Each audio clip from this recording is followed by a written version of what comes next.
Welcome back, everyone. This is Corey. And this is Dave. And this is Scott, praising Satan. Praise Satan, as we always do. It seems to be, we can't start a show without it. Hey, it's nothing personal. Well, maybe it is. Maybe personal Satan. Your own personal Your own Satan. personal Satan. Would have been a better song, actually. It would have been, yes. Satan built my hot rod. Much cooler song. Makes it instantly cool. So for those of you just coming along and joining us for the first time, we do discuss music. It just seems where the jokes go. Occasionally. And what we're doing. So some days. Yeah. So Dave, fill us in. Yeah, so we do discuss music. And in fact, what we've been doing for quite some time is going through the Rolling Stone list that they compiled a couple of years back of the 500 greatest albums of all time.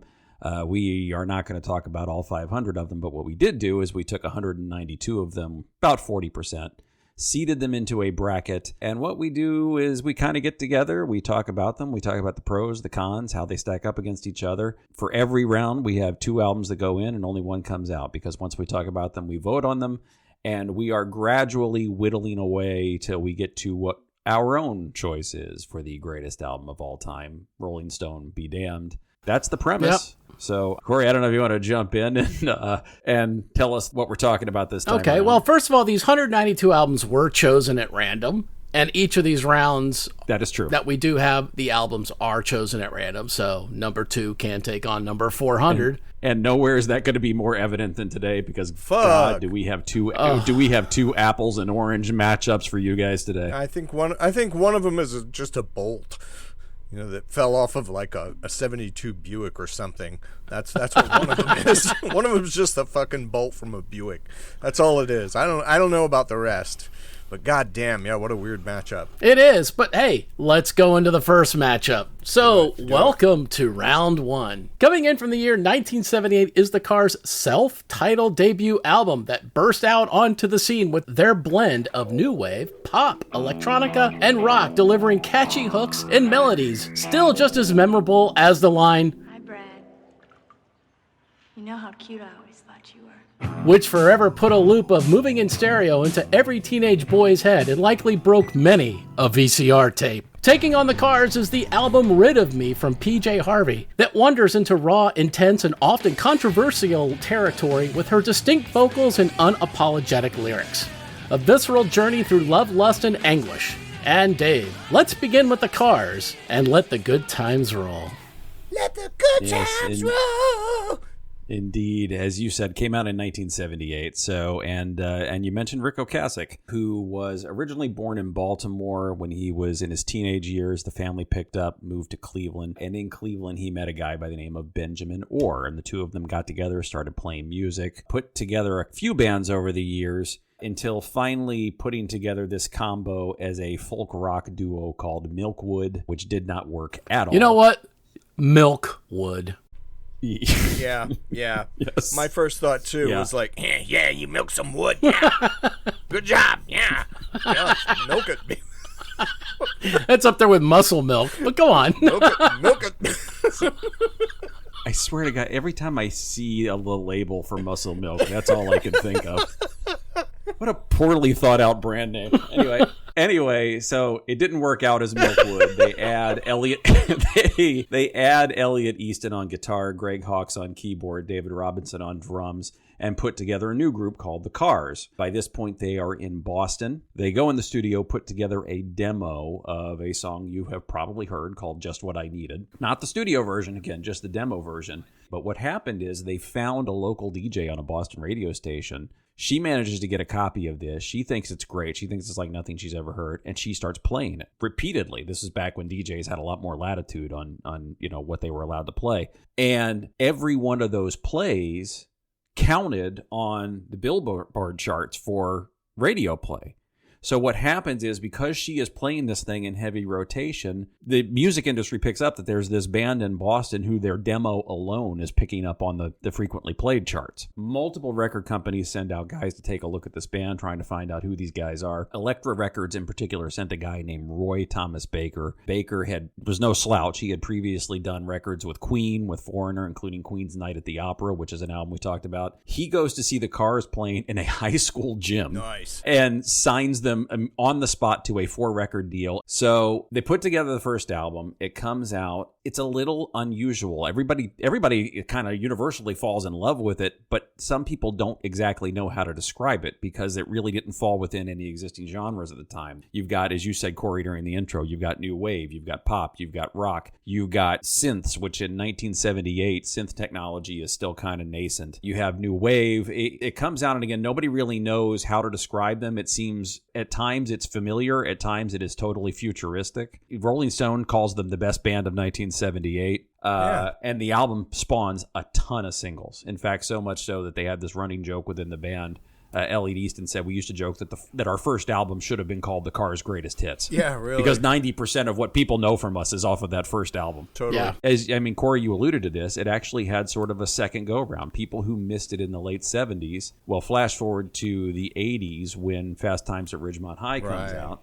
Cars shows up in a very key moment in that movie and garners a lot of attention. And so people who had never heard of them the first time suddenly hear about them the second time. Especially when Moving in Stereo doesn't even show up on the Fast Times at Ridgemont High soundtrack. Really? Wow. Oh, is that right? Yeah, it's not even on the fun. soundtrack. So it led people back to this album. Oh, that's interesting. I didn't realize that. I think kids today and other listeners might not know that, the way record companies found bands back then. They were in that golden era of when AR reps got sent out in droves to go find new talent, blah, blah, blah. Like sporting scouts. Yeah. These days, the industry is completely different.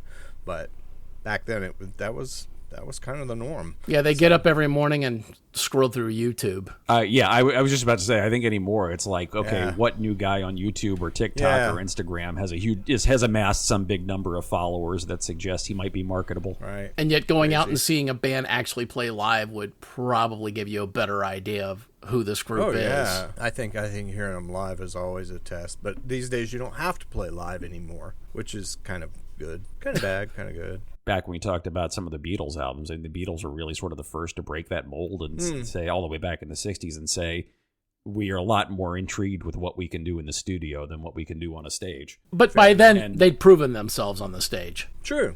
Just to draw out that analogy, and also talk about people lose sight of the fact that Rick Ocasek was fucking old for a rock star. He was. By the time it's 1978 and they get signed, he was already 34 years old, which means he was already 5 years older than Lennon and McCartney when they broke up the Beatles. No, the Beatles broke up before they all turned 30. Yeah. That's crazy. They wrote all that shit in their 20s. Wow. The Beatles had already had a full career and called it quits before Rick Ocasek got his first album produced. Back to this album. This album it was understandable that people didn't know how to describe it because it really was one of these kind of a genre to itself at the time. Bringing in the synths, very minimalist too.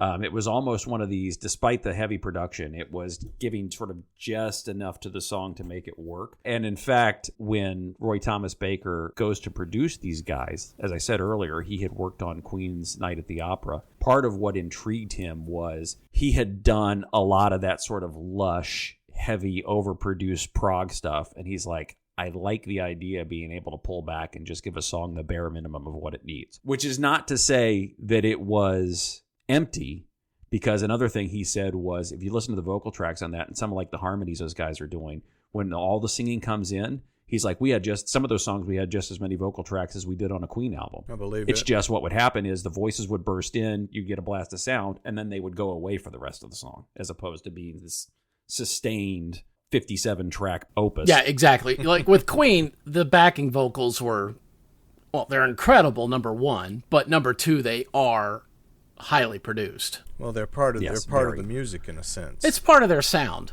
Yeah. I mean, exactly. Brian May's guitar sounds like a voice with that distinct sound of his. Well, that's Elliot Easton's guitar playing on this album. For me, it was just such a standout because wow. I agree. I never really wow. listened to them. Yeah, there are some tracks on here where Easton uses a style that I've always been appreciative of, which is you almost don't even notice the guitar is there. Mm-hmm. But if he stopped playing, it would feel like something was missing. Oh, sure. Absolutely. The less is more formula. Yeah, and still, when you hear the guitar, you know that is the guitar. You know, there's no doubt it's not being. Oh yeah, I mean he's got some solos in there, but I'm talking more like some of the rhythm stuff he's doing. Like he's weaving in and out of the synths nonstop, right. And you don't even notice it unless you sit down and pay attention. Well, that's what I meant. Is his you hear it inside with the synth, but it doesn't sound like the synth. That to me is cool because some of their later stuff. It leaned more towards being overdriven with that sound. Yeah, get the Heartbeat City, and Mutt Lange comes in and overproduces the shit out of them. Right. And they kind of lose that less is more feeling that they have here. Their distinct sound. Yeah, that's exactly, and that's what I like about this album is that one of the things I appreciate is they're using all this, what at the time was totally new technology, but not in a way that it is taken so far that it actually distracts from the overall structure of the song. Because that's the other thing is, and you alluded to this too, Corey, is that, I mean, these are just catchy songs. Yeah. Oh, yeah. Rick Ocasek knew how to write a hook. Yeah, they're hooky as fuck. They're hooky as fuck, and the synthesizers could have very easily overwhelmed the production, but they didn't. They just they just added just enough to it. There's a lot of other new wave where the synths are dominating. Yes. And right now it's there, but it's subtle. It's not right in your face. You hear it, you acknowledge it, but it's not. The song's not driven by the synth. It is driven by a band. Correct. Indeed. A cohesive band. Indeed. Correct. Now, you could argue the synth was still overused. There is a lot of synth on this album. There is. It was in 1978, it was a new toy. And to some degree, synth became this sort of flashy gimmick to make your album sound more impressive than it actually was. I personally don't think the Cars did that here, but I've read other critics that have said that they thought the synth went a little bit too far. That's funny. I would disagree. I would think given a lot of the other new wave that was coming out at this time that overdid it, they are the antithesis of showing how you can use it appropriately. I think when I went back and listened to this album, one of the things that struck me the most was that I didn't think the synth was as overused as I originally believed it to be. Back when I first heard it, when I was younger, I thought there was way too much synth. Now I come back to it though, and it's like, there's not that much synth in there comparatively to a lot of new shit today. Oh my god, even the metal today is so much synth and metal. It's like, oh my god, like stack this up against like the Tame Impala album. God, stuff something in my ass and break it off. Again, Jesus, no. This is a band. This is a band playing together. And it's not like the song is driven by the synth. The synth is accompanying the band. Right. It's doing its part. That's my view too, but I'm really all I'm doing is actually relaying some criticism I've seen other people use. But Rolling Stone are a bunch of cocksnots, so The other thing is this album it's very tight. Typical runtime for an album is about 40 minutes long. These guys were self-restrained enough to actually keep it at 35. Oh. Because it is so tight, there's really not a lot of filler. In fact, I'm not sure there's anything in here that I would call true filler. I think there are low points. I'm in touch with your world. It's all mixed up. Those are songs that I could deal without. Yeah. All mixed up especially. I thought that was probably the one tune where Breaker kind of slipped back into some old habits and they got a little bit more overproduced than the rest of the stuff on the album. But again, these are like, I'm nitpicking at this point. I don't think they're bad songs, just they don't necessarily measure up to the stuff that's on the rest of the album. Right. And there could have been a lot more filler, but you're right. At 35 minutes, it's concise, it makes its point, and it goes, here are the Cars. Yep. And somebody I read said, I think the best summary I could give of this album and the band is, in 1978, they sounded like a band from the future. Yes. And in 2023, to some respects, they still sound like a band from the future. Kinda. Yeah, they listening to their stuff makes me want to light a cigarette and have a cup of coffee. I don't know why, it just does. But I still love it. It's still just a comfortable feeling. That's a good album. I mean, from 78, this was new music. So totally. I remember that. And groundbreaking for the whole new wave movement. Sure. They ushered in a new era of how music was going to change. One thing I did have a laugh at was in Let the Good Times Roll, Rick Ocasek's line of "Let them brush your rock and roll hair." Like, what the fuck is that? I mean, I laugh. It doesn't make any sense, but you know what's funny is I don't think it's until very recently that I even like made out that line. I don't know what I was hearing, but I didn't actually recognize the words until fairly recently. There's a lot of weird lyrics he has that I never really paid attention to him so much just because the choruses are so much of a hook and the music is so good. You kind of not almost forgive the lyrics. You just kind of, they're there. And you're like, but the rest of the song just rocks and it jams, so I could give a fuck. Poetically speaking, the lyrics are kind of like, what the fuck are you on? He does seem to have like a little bit of the Michael Stipe kind of thing where it's like, the music first and the words are just something that I throw in there because there needs to be some lyrics. It's the end of the world, yeah. I mean, it's not John Anderson who writes the lyrics and goes, but the meaning will come to me later. Right. Yeah, I don't think Rick Ocasek ever really was looking for a deep meaning in these lyrics. No. That's not what they were going for. I don't think so. All right, so are we ready to take on the Cars' opponent? Miss P.J. Harvey with her album Rid of Me. It is the second studio album by English singer-songwriter P.J. Harvey, released in April of 1993. For those who don't know, that's Polly Jean Harvey. Polly Jean. MBE, which I didn't realize she was an MBE. Really? Yes, apparently. Wow. Born in 1969. Wow. Youngster.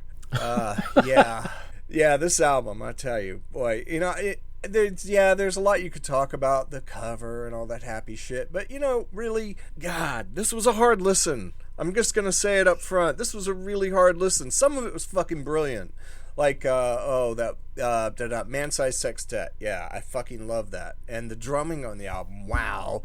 So cool. Yeah, so very drummers. Cool. The violin and cello shit. Yeah, the cello shit I thought was fucking great. Harvey played those. So, she's a multi-instrumentalist. She played a lot of the instruments on this album. The only real critique I have is that damn voice, and I get it. The songs kind of call for that weirdness, but damn it, this was a weird listen for me. Yeah, I hear you. I mean, somebody, I don't know which one of you it was, but one of the two of you compared her to Slater Kinney. That was me. I don't. Yeah. Was it? I don't think her voice is quite that. I mean, you guys know that I'm on record as being very anti Slater Kinney vocals, but don't find her as off-putting as I do. Really? Whatever the Corin Tucker. Really, from I'd rather listen to Corin Tucker fucking sing Ave Maria all night long while covered in olive oil than listen to PJ Harvey sing one fucking note. I don't know.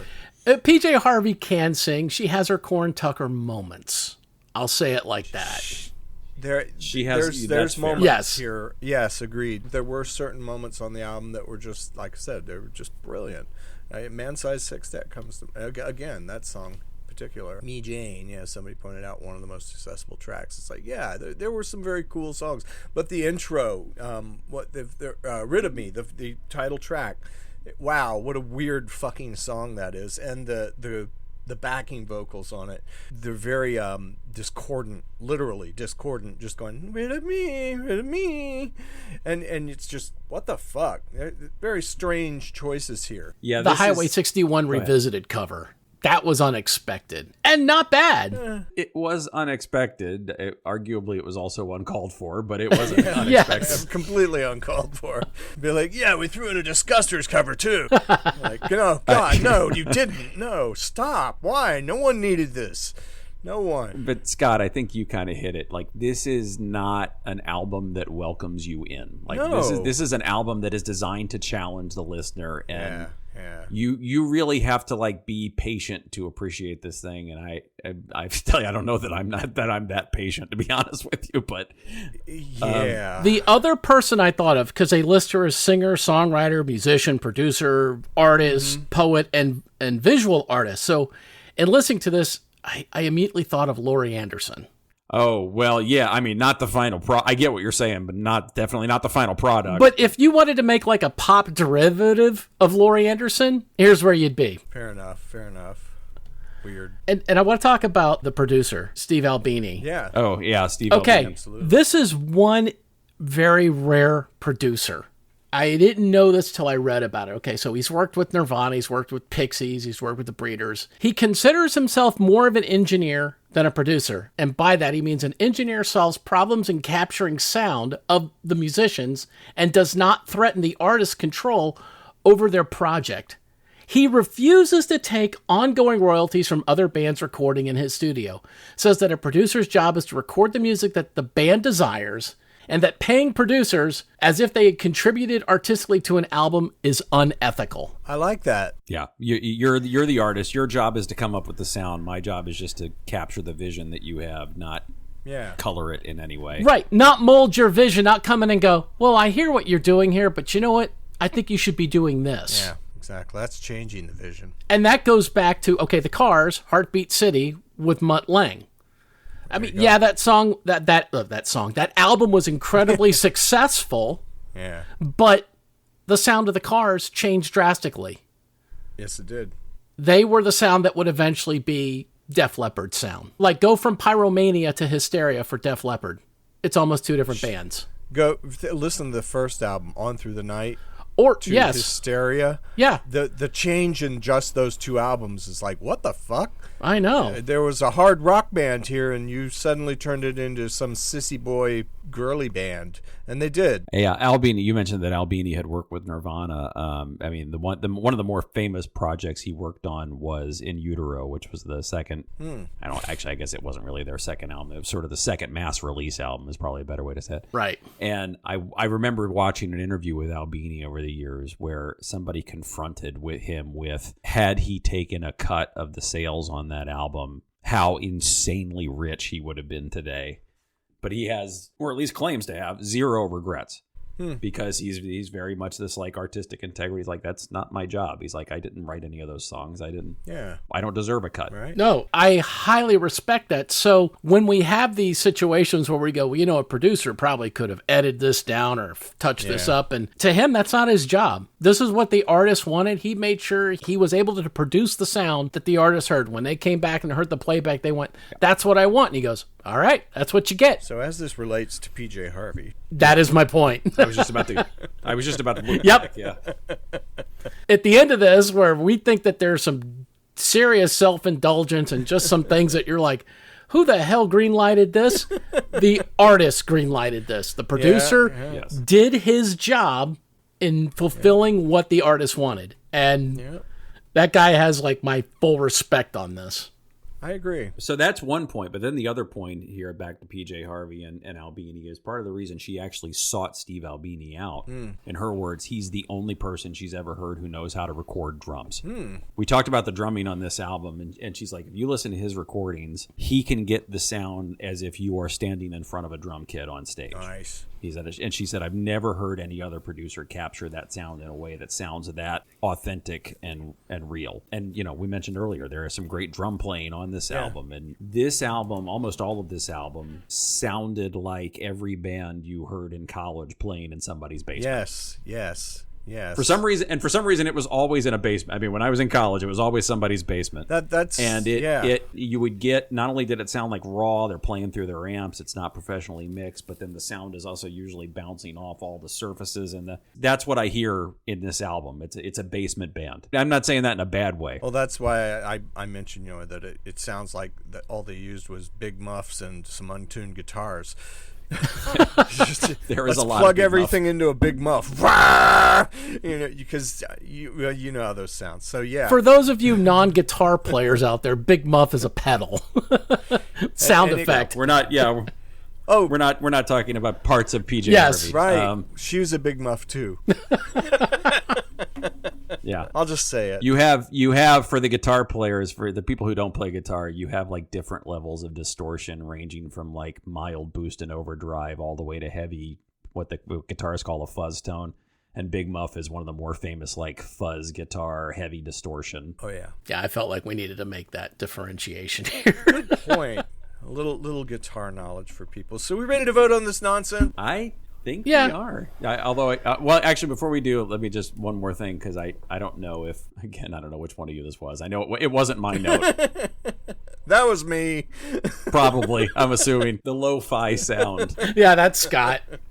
That was totally me, yeah. It is a very lo-fi album, where, as Scott put it, lo-fi is 90 speak for shitty sound. I actually didn't think it was a shitty sound. I think they accomplished what they were trying to do, but Which was to get a shitty sound. But that did make me chuckle. I want to make this honest, okay? Yeah. If you say so.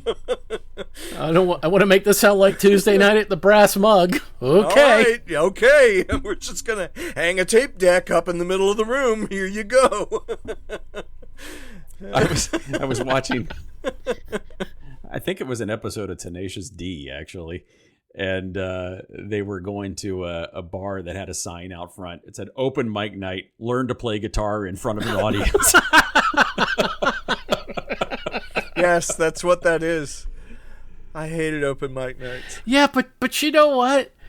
There is something to be said about that. Learning how to play in front of an audience. I mean, that is something that YouTube can't teach you. No.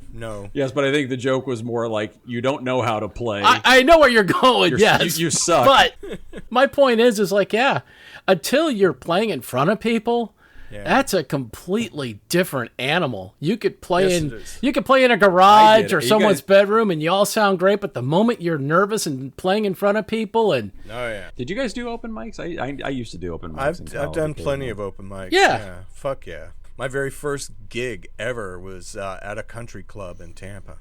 Oh, really? Yeah, in a bar. It was awesome.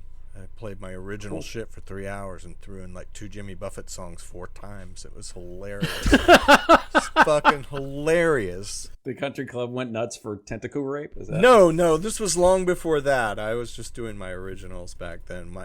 I've got plenty of non-horrifying originals. he does, and they're very good. But now I prefer to just write terrible songs. He drowns it all out with this filth and crudeness. Exactly. It's much more fun. Give my granddaughter something to really remember Grandpa by. Grandpa Barnes. What was the song, Dave? He was that asshole. Yes, he was. He's the one that brought the world tentacle rape. All right. All right, so let's vote. Scott, you're first. I'm going to give this to the Cars. I love Harvey for the weirdness and for the terribleness that was this album, but I'm going to give this to the Cars. All right, I'm next, and I am also going to give this to the Cars. The Harvey album is good. I mean, it is a piece of art. It is something that you have to sit down and actively listen to, not just put it on in the background, and appreciate what was being done. But at the end of the day, the Cars are the Cars, and it's groundbreaking, and it still stands today. Like Dave said earlier, you play it today, and it still sounds like a band from the future. Aye. Yeah, not that it matters, but I was also going to go with the Cars, so I think we're unanimous. Cool. Here. So, and we do have a little bit of an upset there, because on the Rolling Stone list, the Cars came in all the way down at 353, What? and PJ Harvey was exactly 200 spots above them at 153. Wow. Yeah, Yeah, whatever. whatever. Like I said, we do. Like I said at the outset, Rolling Stones be damned. We're doing this for. We're making the call, goddammit. We're like fuck them guys. Yeah. With a cow dick or something and break it off inside them. Yeah. Fuck them. Fuck you, Rolling Stone, we say. Yeah. Cows don't have dicks. But. Dude, just fucking run with it. Run with it. Damn. Just accept it, will you? It's not the point. Gonna crush my dreams every time. Well, when you said break it off inside, I started to say, what'd that poor cow ever do to you? And then I realized, wait a minute. Okay, so I have a quiz for you all. Hooray. Since the Cars were kind of, moving away from the punk age and the new wave, and then we've got Black Flag next. I've got a punk-related quiz. And PJ. And PJ, yes. PJ. So I'm calling it Do You Feel Lucky, Punk? So I'm thinking of a number between 1 and 10. Scott, what do you think? 67. All right. Dave, you're going first. I don't know how he always gets it. I don't get it. Number 1, and I did make this multiple choice. The safety pin that became synonymous with the punk look What was its origins? Is it A, sharp, pointy things were dangerous and therefore cool? B, Sid Vicious of the Sex Pistols wearing a whole bunch on his tattered shirt to keep it together? C, jewelry for piercing was expensive. Safety pins did the same job for a whole lot less. Or D, it was a subliminal way the punk delivered the public service announcement of, remember kids, safety first. I mean, I know Sid Vicious used to wear them. I don't know if he was the first one or not, but I'm going to go with that answer. And B, Sid Vicious is correct. Wow. Okay. Very good. On the board. All right, out the gate. Scott. Number 2. The early punks were really into shaving their heads, bleaching their hair, dyeing their hair, or making it stand up and stay up. What was one of the popular products used to get their hair to stay erect? Is it A, Aveda avocado and gel formula? B, Paul Mitchell's Steady Grip styling gel? C, Elmer's glue? D, Europe's oldest family butchers R.J. Balson and Sons bacon grease, established in 1515? Yeah, with the cod pieces, yeah. No, it was Elmer's glue. It was Elmer's glue, correct. Yep. Yeah. Polyvinyl acetate, also known as PVA, commonly known as wood glue, white glue, carpenter's glue, school glue, or just Elmer's glue. All right, Dave, to you, number 3. The leather jacket was another punk favorite, but what brand was worn by the Ramones and Joe Strummer of The Clash? Was it A, Lewis Leathers, the Lightning model? B, 1940s vintage Royal Air Force bomber jacket? C, Reese? D, Saint Laurent? Or E, Taylor Stitch? Jesus. I know, right? No clue. Right? I mean, I'm going to go with the bomber jacket, even though I'm not really confident. Oh, that's wrong. Scott, you could steal. What are the answers again? So it's Lewis Leathers, the Lightning model, Reese, Saint Laurent, or Taylor Stitch. I don't know any of those. We'll say Lewis Leather. And that is correct for the steal. You're shitting me. Wow. Yeah, Lewis Leathers, the Lightning model. Okay. So Scott, number 4. The word punk has had many numerous meanings since the 16th century. I'm going to give you the 4 words in different orders. You tell me which order is correct. God. Is it A? Wait, you mean in chronological Yes, chronological order. Like of the usage? Okay. In chronological order. Okay. So A. Like you don't want me to just alphabetize Yes, these. no. A, kid, young criminal, prostitute, homosexual. B, young criminal, prostitute, homosexual, kid. C, prostitute, homosexual, kid, young criminal. Or D, homosexual, young criminal, prostitute, kid. Let me get a pen here. All right. Okay. Now. In other words, just don't worry about A through D. Just take the 4 words and put them in the order you think. Yeah. Right. I'm gonna say B. And B would be incorrect. Dave, you can get the steal. So what was the order of B? Criminal, prostitute, homo, kid. Yeah. CPHK. Right. I'm going to go with number 1, homosexual. Number 2, prostitute. Number 3, young criminal. Number 4, kid. That is incorrect. The correct answer is prostitute, originally used by Shakespeare, and then homosexual, then kid, and then young criminal. Ah, okay. Wow, that was hard. I figured those were the first 2. I just had Yep. them back. Yeah, same. I was like, God damn it. All right, so number 5 to Dave. The first non-Anglophone punk band, in other words, not from the U.S. or Britain, is generally accepted to be an all-female act from Paris. Which of these was their band name? Is it A, Stinky Toys, B, Twat Knot with K-N-O-T? Is it C, Gross Golden Miches, which means large dildos, or Sinister, and sin is spelt like the river Seine? Well, since they were from Paris, I'm going to just go with the one that was in French. Either the Sinister or the Gros Golden Miches. The large dildos. The large dildo. That is incorrect. Scott, would you like to steal? Well, I'm gonna try. I want to say twat knots because that just sounds so great. And that is incorrect. The correct answer. Right. Well, see, my giveaway there is there's no way that rhymes in both languages. That joke can only land in English. Yeah. So. The correct answer is stinky toys. Oh, that's Stinky good. Toys. Okay. Yep. Good answer. Good name. Number 6 to Scott. The mohawk seems to be a hairstyle that was only used by punk rockers and indigenous American tribes. But this jazz musician had one back in the early 1950s. Who was he? Was it A, Miles Davis, B, Sonny Rollins, C, Dexter Gordon, or D, Buddy Rich? Sonny Rollins? That is correct. I know. Wow. Sonny Rollins. Very good. Sun Ra. All right, Dave, number 7. Which of the following are mostly true about bassist and songwriter Dee Dee Ramone? Is it A, he was part of an armed robbery, B, he worked as a prostitute, C, was a heroin user and dealer, or D, all of the above?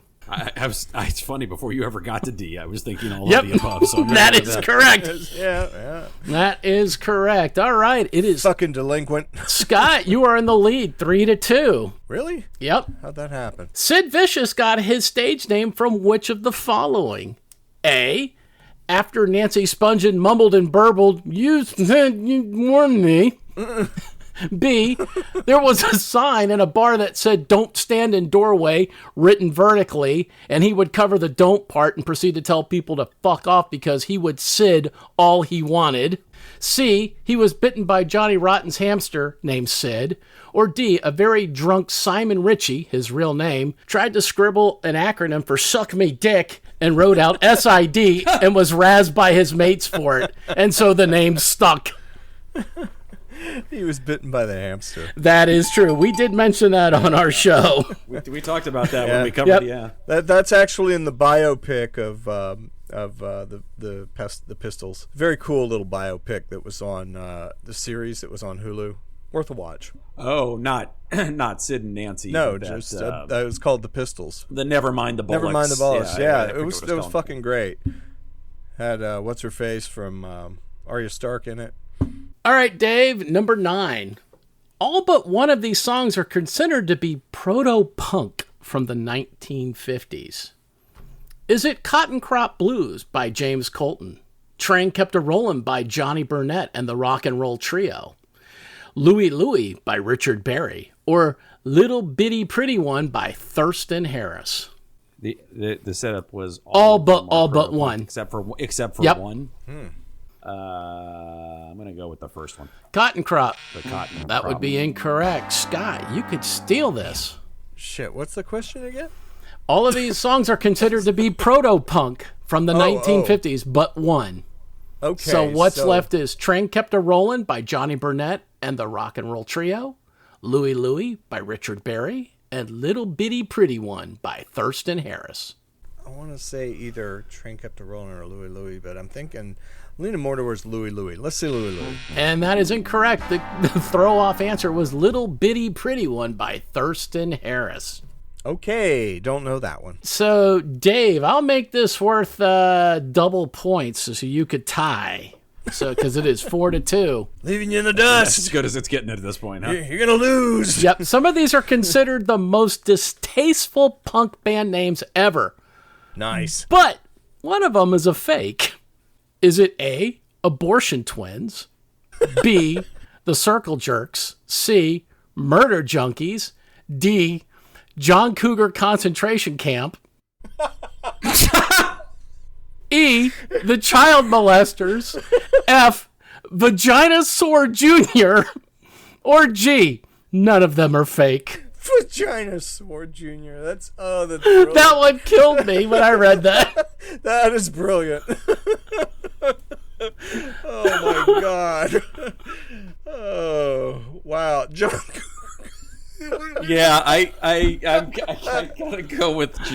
I can't believe anybody would name a band John Cougar Concentration Camp. And that is incorrect, Scott. Oh wow. Well, we're gonna have to say Vagina Sore No, those are all real band names. Oh, fuck. No, you should have known better, Scott, because on that last one, when we all cracked up, Corey said that one killed me. Yeah, I know. I realized that too late. Wow.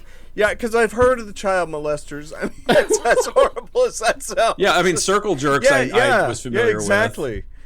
I mean, come on, we know most of these bad band names. When I read Vaginosaur Jr., I started fucking laughing. That's a great name. All right. Hey, Scott, you win. Wait, wow. Yeah. There's Way a to first. go. Finally had a quiz that I didn't win. Completely by accident. No, you got some of those right on your own. Well, that's true. I did know a few of them. It's more in my wheelhouse. But yeah, All right, that was the true winner here is Vaginosaur Jr. Yes, that is. Yeah, the real you guys winner. go all you want on Vaginosaur Jr. It's gonna be a long time before I get John Cougar concentration camp out of my head. Our second matchup, we have Lana Del Rey making her entrance into the ring with style and grace with her hauntingly beautiful album, Norman fucking Rockwell. A mesmerizing collection of poetic storytellings of love, loss, and the complexities of modern America blended gently with Lana's ethereal voice over something of a dreamy, cinematic soundscape of sound. Taking on Lana Del Rey and approaching like an F5 tornado, fast, feral, frenzied, ferocious, and fierce, brought to you today by the letter F, is the 1981 album Damaged by Black Flag. A sheer explosion of sound, raw energy, and aggression led by the one and only Henry Rollins, making his entrance to the world like a pregnant debutante. The forefather of hardcore punk captured the essence of rebellion and nonconformity as a counter-reaction to the free love and hippies of their parents' generation, and literally came out swinging.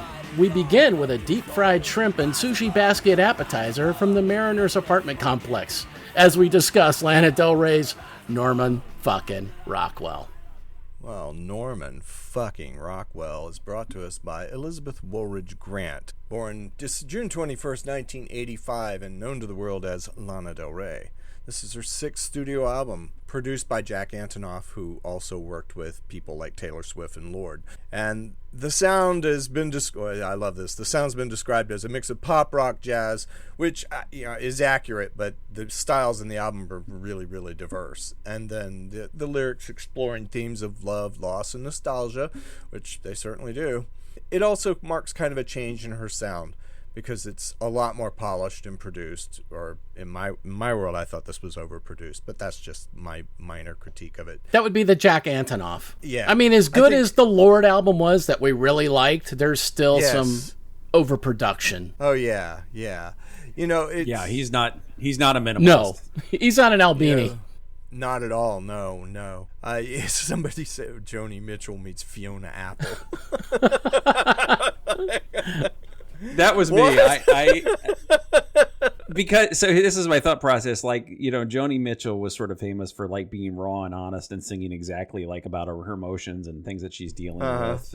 But stylistically, a lot of these songs are piano based. First of all, that's part of it. But then on top of that, like Fiona Apple, Lana Del Rey is really good with a turn of phrase. She is, and taking an emotion and expressing it in a way that you would have never thought to use that word choice yourself, but it is spot on. I definitely got the blue Joni Mitchell vibes from this. Really, I got Tori Amos vibes. Yeah, and Joni Mitchell didn't do that. I mean, Joni Mitchell's lyrics I never thought were that damn impressive. They were known for being blunt and to the point, but they weren't poetry. Whereas a lot of this is more. I meant musically, not.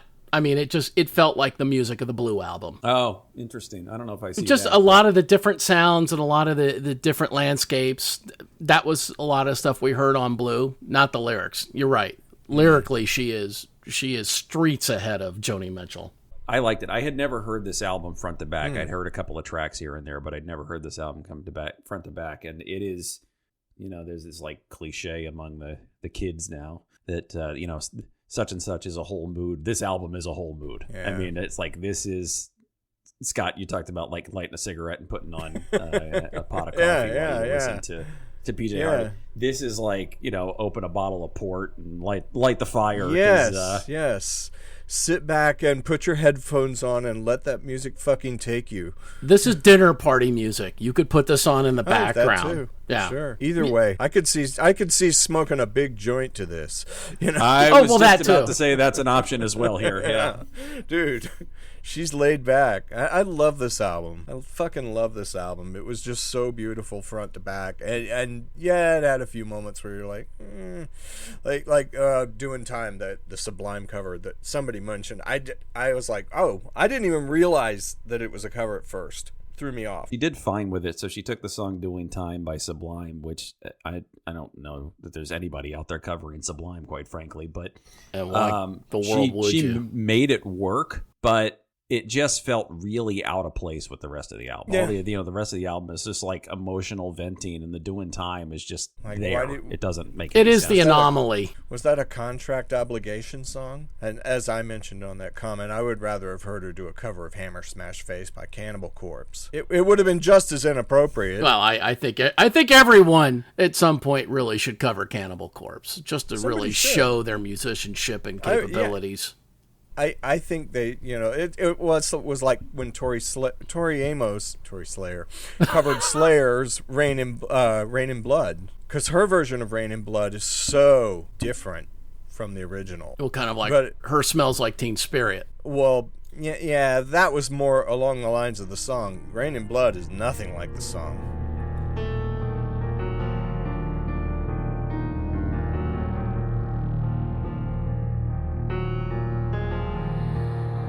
The sky is turning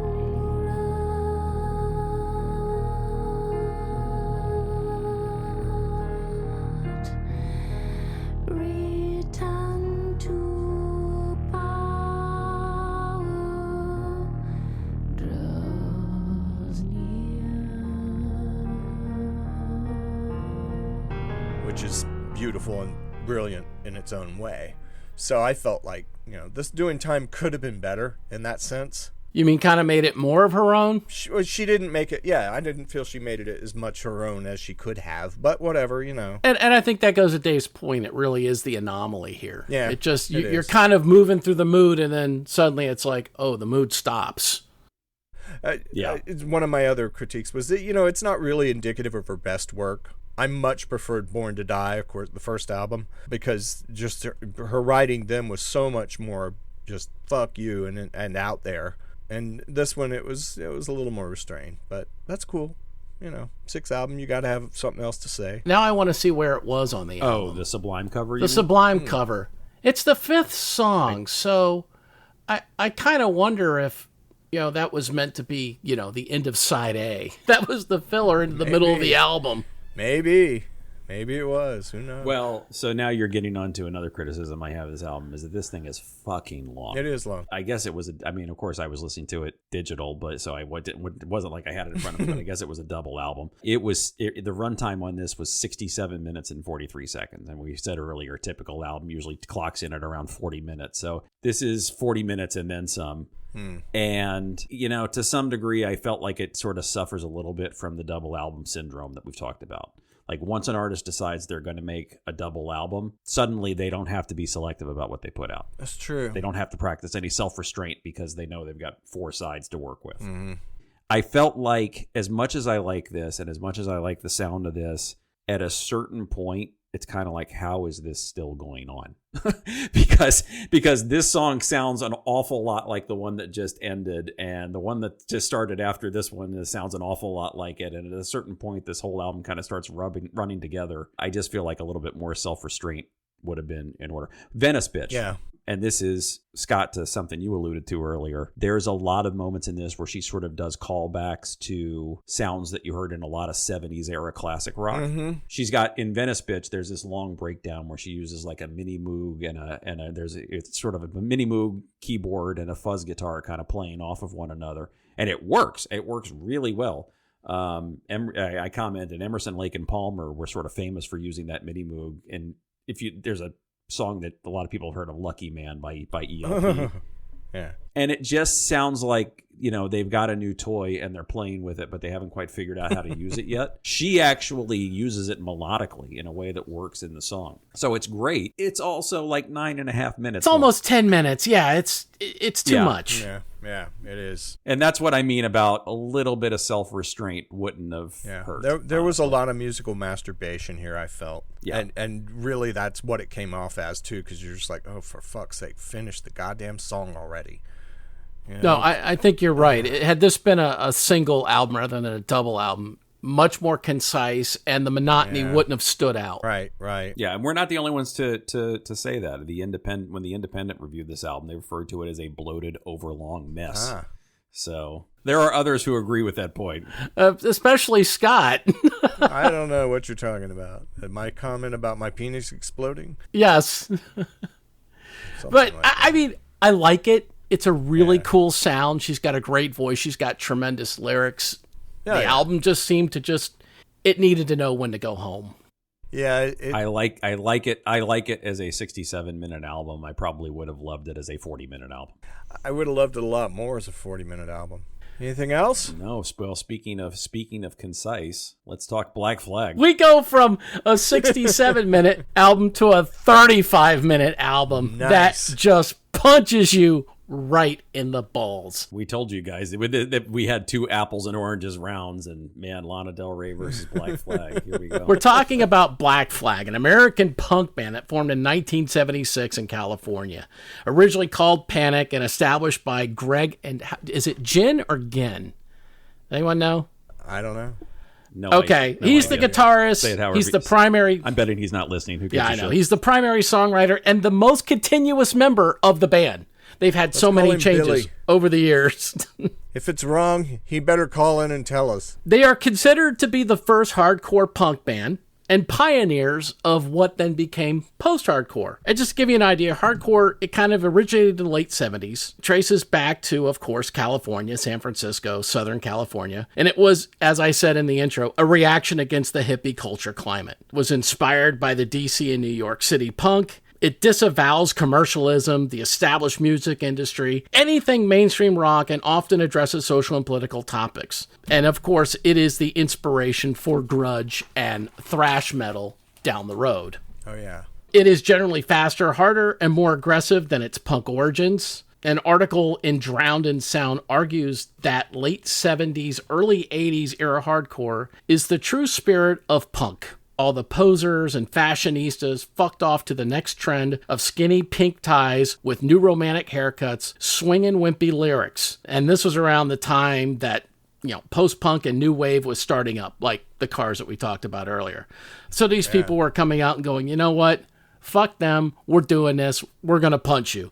In fact, there is, speaking of even the punching, there is a video, and I mentioned it somewhere, where Henry Rollins just starts a fist fight with a guy in the audience. And the guy keeps coming up and hitting him. He goes, come on, bring it to me. Hit, keeps hitting him. Suddenly, at one point after getting hit enough times, Rollins just swings out, knocks this guy out.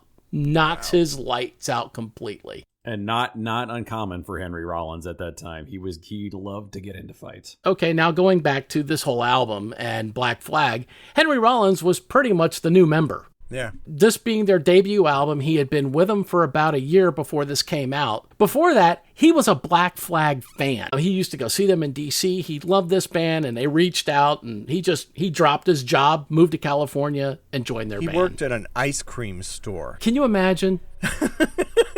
What do you fucking want? You want some fucking sprinkles with that, motherfucker? I can hear that. It's like jacked Henry Rollins, dressed in black from head to toe, except for the little white paper cap. I met Mr. Rollins in 96 at House of Blues in Orlando. What an interesting guy.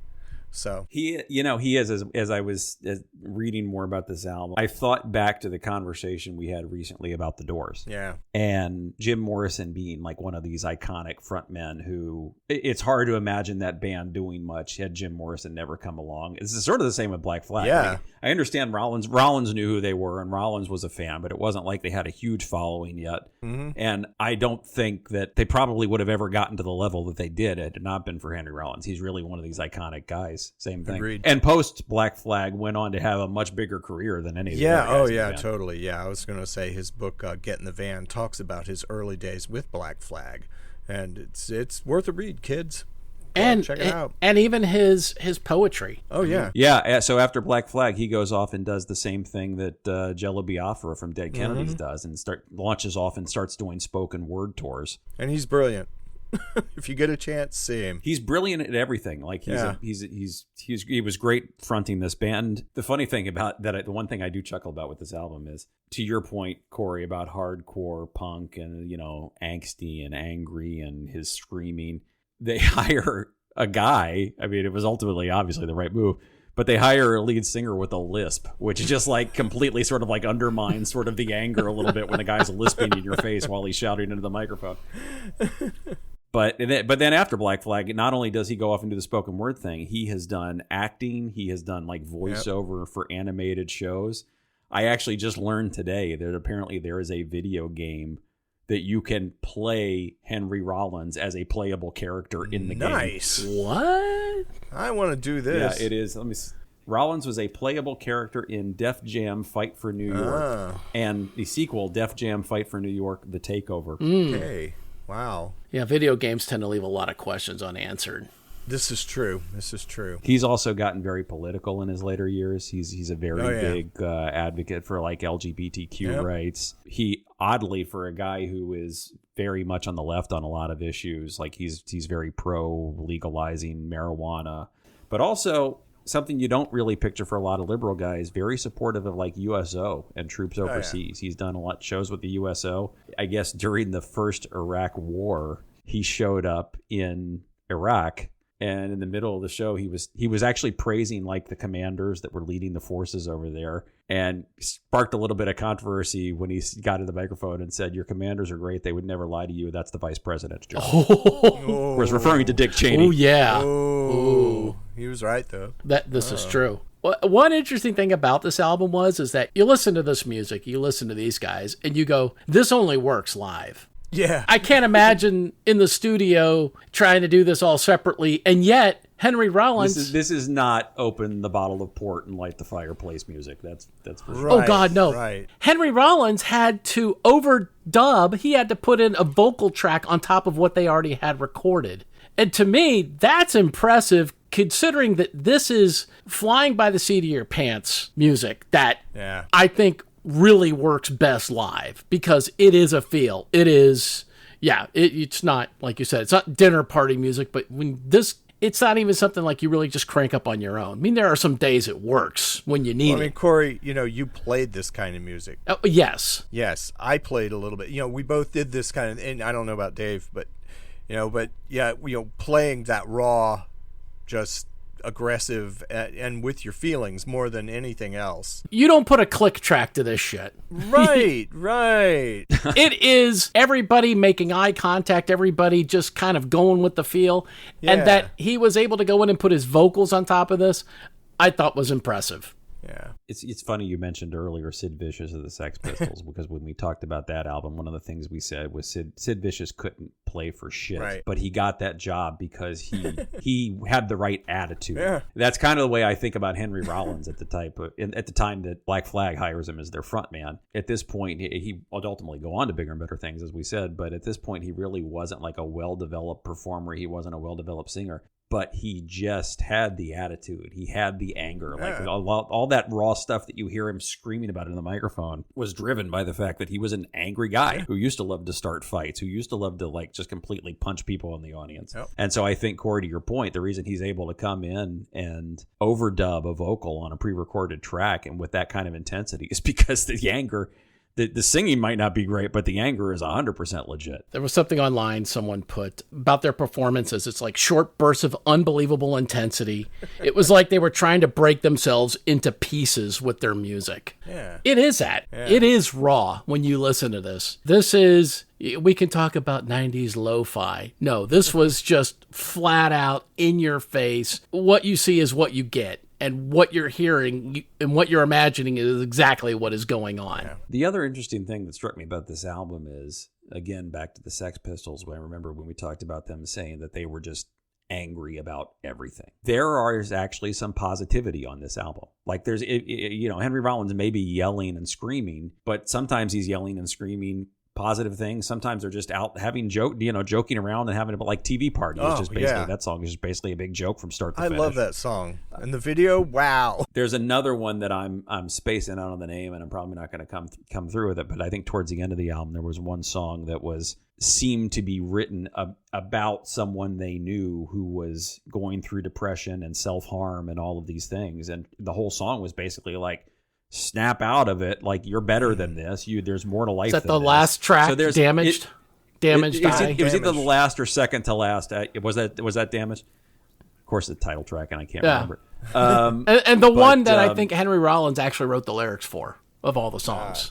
I think wasn't that his first song that he wrote? I think it was. For them, yeah, I could be wrong. Yeah, actually, I think that was the one he actually wrote it as a poem first, and then they added the music to it later. Cool. Yes, there's anger on this album, but unlike the Sex Pistols, it's not all anger. There's actually some positive moments on it too. It was intentional. This album was. It wasn't just like, let's throw this at the wall and see if it sticks. No, these guys came at this with an intent. And the intent was to unleash that. So they did a fucking great job. Love this album. Unfortunately, the one thing I will say is the intent was not to get a quality recording. No, because, one of the criticisms I have of this is punk records are not really known for being subtly mixed to begin with, but this one is bad even by punk standards. There's points where I can't really hear the rhythm section at all. I can't hear the drums, can't hear the bass. All I hear is vocals and guitar. You compare that with what we just talked about with PJ Harvey and the drums being crystal clear, and you feel like you're standing in front of a drum kit. Like it was possible to get that sound. It just, there didn't seem to be a lot of effort or thought into the actual production value. And that was the epitome of punk. Yeah. It really was just, we're just going to give you the cassette. Yeah. Even go back to the Sex Pistols, which is years before this, and the sound quality is better than it is on this album. Well, Sex Pistols is more polished as they could possibly be. The Pistols were very contrived. That's true. McLaren really, was that who it was? Yeah, McLaren. Yeah, it was McLaren that ran just the Pistols. really kind of, he was the first guy to put a boy band together. Yes, he was, and it was just a fucked up boy band. But I think even like other true punk albums of this time, like the Dead Kennedys, like Circle Jerk. Yeah. I again, the when I think about what are the negatives here, that's a big one that jumped out at me. Yeah. I think of Agent Orange. I think of some of those early bands, and it just. Slayer. Front. Yeah, Slayer. Fuck yes. Or old Slayer. Oh my God. The Haunting the Chapel. Are you guys fans of All? Never heard of them. All right, I'll have to send you a link. Okay. I used to listen to them quite a bit in high school. But there are so many bands that can draw a straight line back to them listening to Black Flag. They were very influential to the entire movement, and especially, like you said, to thrash. With somebody noted Pantera was influenced by Damage. Yep. Pantera's having a moment in resurgence now. Well, and we just talked about Rain and Blood too. Yes, exactly. That was another album that was directly influenced by this. Fuck yeah. What was it? Treble Zone, a website. It says this is an album that disenfranchised kids could identify, expressing their outrage towards all forms of authority, be it school, a social context, the police, and their parents. This was the original "Okay, Boomer." Right. There you go. Yeah. That's true.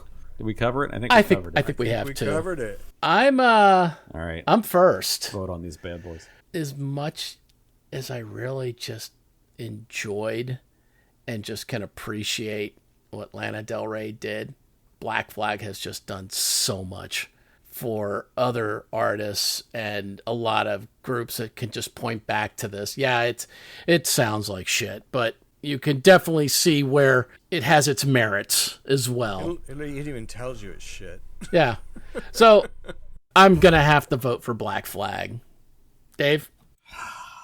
I've struggled with this. I'm still struggling with it because, again, this is just these albums are just so fucking different, trying to come up with like a distinguishing characteristic between the two of them. I think at the end of the day, both of these albums have pluses, both of these albums have faults. For me, I guess it probably comes down to Lana Del Rey. And the reason I say that is I just some of this is personal preference. I will concede that. But when I listen to the Lana Del Rey album, I just hear a lot more intentionality and a lot more thought process behind the songs. And even as I say that, I know it's not a fair comparison because that's not what punk was trying to do. But my personal preference would be the former rather than the latter. And so based on that alone, I got to go with Lana Del Rey. And they both have a certain amount of monotony of sounding alike. Yes. And if you're going to sit down and listen to one, at least I can listen to Black Flag in half the time. For sure. And maybe that's the other piece of it. I can sit down and appreciate Lana Del Rey as an album. Yes. You know, to our point earlier, like nobody's going to light a pipe and sit down and really appreciate Black Flag for 35 minutes on end. No, that's the kind of thing you drive to. It's driving music. Yeah. Yeah. Lana Del Rey is not driving music. No. Lana Del Rey is fell asleep at the wheel and ran into a tree. Yes. Yeah. So yeah, I really like both these albums. I love both these albums. They're good listens. But I'm gonna give it to Black Flag just because I feel that was more influential. It was just more in the sense too that I think Del Rey did better stuff. So yeah. All right, Black Flag it is then. We have an upset. That's another upset. Yeah, Black Flag on the Rolling Stone list. Black Flag clocked in at 487, so only 13 away from being off the list altogether. Well, whereas Lana Del Rey was at 321, so she wasn't incredibly high on the list either. I'm honestly very surprised to even see the Black Flag album on that list.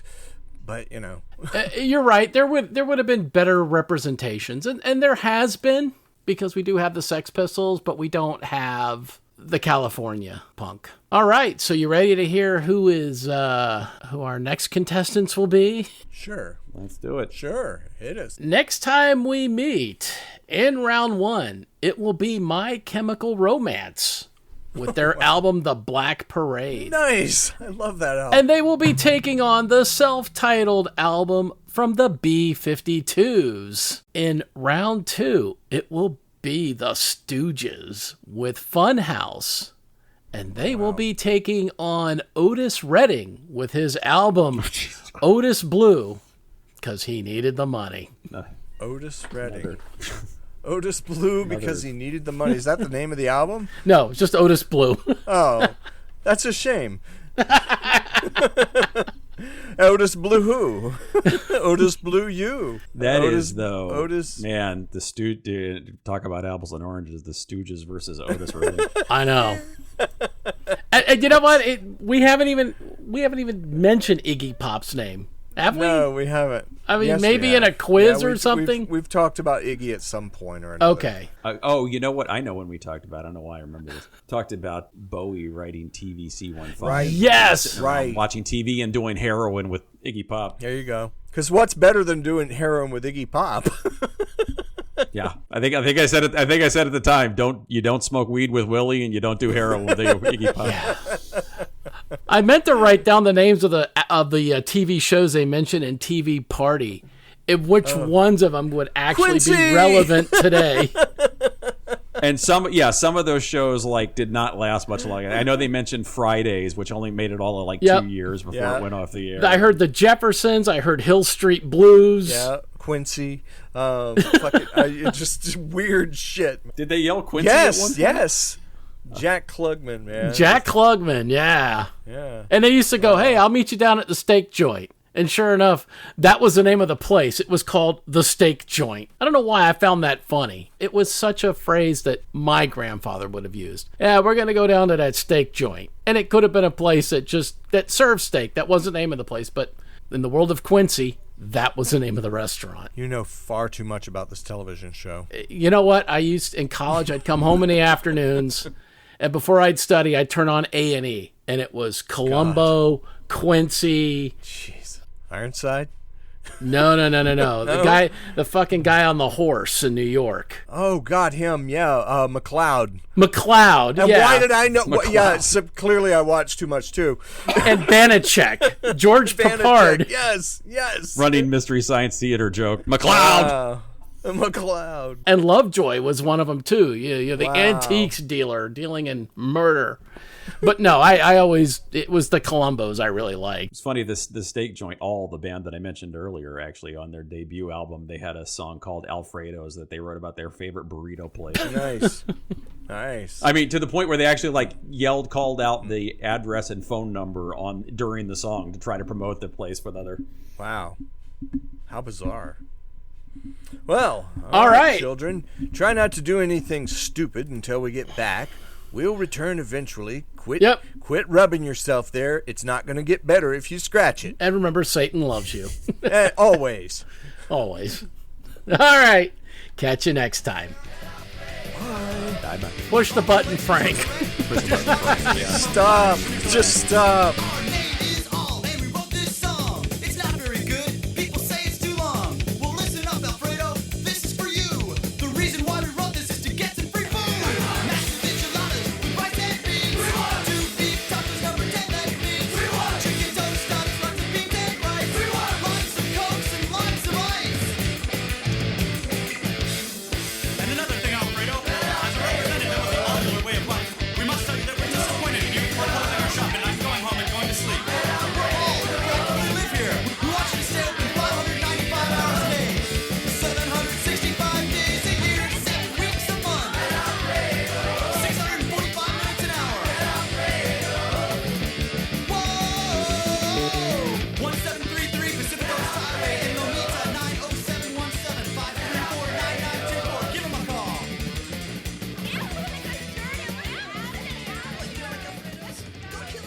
From the year 1978 is the car Seth.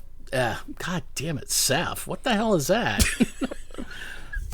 Yeah, I know about it. It's a song called The Seth. Yeah.